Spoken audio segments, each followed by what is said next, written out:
السلام علیکم and welcome to my channel Anam عامر۔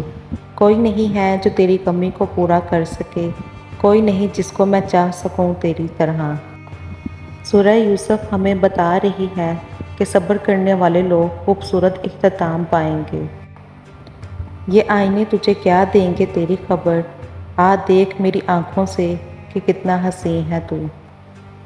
مضبوط بنو لیکن بدتمیز نہیں، مہربان بنو لیکن کمزور نہیں، جرأت مند بنو لیکن بدمعاش نہیں، فخر کرو لیکن تکبر نہیں۔ محبت مختصر بھی ہو تو بھول جانے میں زندگی بیت جاتی ہے۔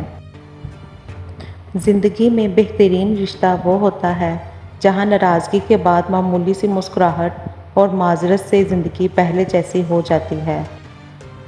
دل بیزار ہے دنیا کی فریبی رونقوں سے، خامیاں ڈھونڈو گے تو ملیں گی ہی، خدا کے بندے ہیں ہم فرشتے تھوڑی ہیں۔ اللہ پاک کہتا ہے مت سوچ اپنی زندگی کے بارے میں اتنا، میں نے دی ہے تو کچھ بہتر ہی لکھا ہوگا۔ کیا تم نہیں جانتے جو تمہارے بس میں نہیں، ان معجزوں پہ قدرت رکھنے والا تمہارا اللہ ہے۔ سب سے بہترین ہجرت گناہوں کو چھوڑ کر نیکی کی طرف آنا ہے۔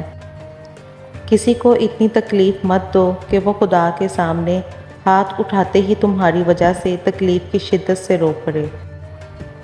نبھانے والے نبھا جاتے ہیں حالات چاہے جیسے ہوں۔ ظرف رکھتے ہو تو جان پاتے، چپ بھی ایک شکایت ہے۔ جب تمہیں لگے کہ تمہارا کوئی نہیں ہے تو آسمان کی طرف دیکھنا، وہ جو رب ہے جو ہمیشہ سے تمہارا ہے۔ بھولتا تو کوئی نہیں، بس یاد کرنے کے بہانے ختم ہو جاتے ہیں۔ خاموشی سے مطلب نہیں، مطلب تو باتوں کا ہے۔ دن تو گزر ہی جاتا ہے، مسئلہ تو راتوں کا ہے۔ جو کچھ بھی آپ کے ساتھ ہوا ہے وہ ماضی ہے، اسے اپنے حال کو مزید طریق نہ کرنے دیں۔ خوشی کے 5 اصول۔ نفرت کرنے والے مت بنیں، فضول فکریں مت پالیں، سادگی اپنائیں، زیادہ دینے والے بنیں اور توقعات کم رکھیں۔ کبھی آنسو کبھی سجدہ، کبھی ہاتھوں کا اٹھ جانا، خواہشیں ادھوری ہوں تو رب کتنا یاد آتا ہے۔ ہم رہ جائیں گے تیری زندگی میں ایک دفعہ کا ذکر ہے کی طرح۔ جب بھی رہی شکایت ہی رہی دنیا کو، کبھی کچھ کہنے پہ کبھی چپ رہنے پہ۔